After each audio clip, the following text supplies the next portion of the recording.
حضرت سہل بن سعد ساعدی رضی اللہ تعالیٰ عنہ سے روایت ہے کہ ایک خاتون رسول اللہ صلی اللہ علیہ وسلم کی خدمت میں ایک چادر لے کر حاضر ہوئی اور عرض کیا، اے اللہ کے رسول، میں نے یہ چادر اپنے ہاتھ سے بنی ہے تاکہ آپ کو پہناؤں۔ رسول اللہ صلی اللہ علیہ وسلم نے وہ چادر لے لی کیونکہ آپ کو اس کی ضرورت تھی۔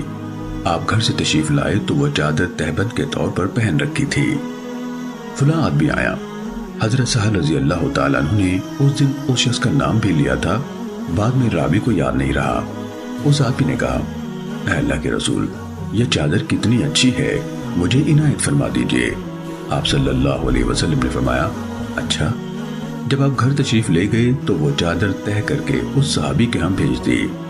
لوگوں نے اسے کہا، اللہ کی قسم، تو نے اچھا نہیں کیا، یہ چادر نبی صلی اللہ علیہ وسلم کی خدمت میں پیش کی گئی تھی اور آپ کو اس کی ضرورت بھی تھی، وہ تو نے آپ سے مانگ لی، حالانکہ تجھے معلوم تھا کہ آپ صلی اللہ علیہ وسلم کسی کا سوال رد نہیں کرتے۔ اس نے کہا، قسم اللہ کی، میں نے آپ سے یہ چادر پہننے کے لیے نہیں مانگی، بلکہ اس لیے مانگی ہے کہ وہ میرا کفن بنے۔ حضرت سہل رضی اللہ تعالیٰ عنہ بیان کرتے ہیں، جس دن وہ صاحب فوت ہوئے وہ چادر بھی ان کا کفن تھی۔ سنن ابن ماجہ حدیث نمبر 3555۔ حضرت عبداللہ بن عمر رضی اللہ عنہ نے بیان کیا کہ جب عبداللہ بن نبی کی وفات ہوئی تو اس کے لڑکے حضرت عبداللہ جو مخلص اور اکابر صحابہ رضی اللہ عنہ میں تھے، رسول اللہ صلی اللہ علیہ وسلم کی خدمت میں حاضر ہوئے اور عرض کیا، یا رسول اللہ صلی اللہ علیہ وسلم، اپنی قمیص مجھے عطا فرمائیے تاکہ میں اپنے باپ کو اس کا کفن دوں اور آپ صلی اللہ علیہ وسلم ان کی نماز جنازہ پڑھا دیں اور ان کے لیے دعائیں مغفرت کریں۔ چنانچہ حضرت صلی اللہ علیہ وسلم نے اپنی قمیص انہیں عطا فرمائی اور فرمایا کہ نہلا دھلا کر مجھے اطلاع دینا۔ چنانچہ جب نہلا دھلا لیا تو حضرت صلی اللہ علیہ وسلم کو اطلاع دی۔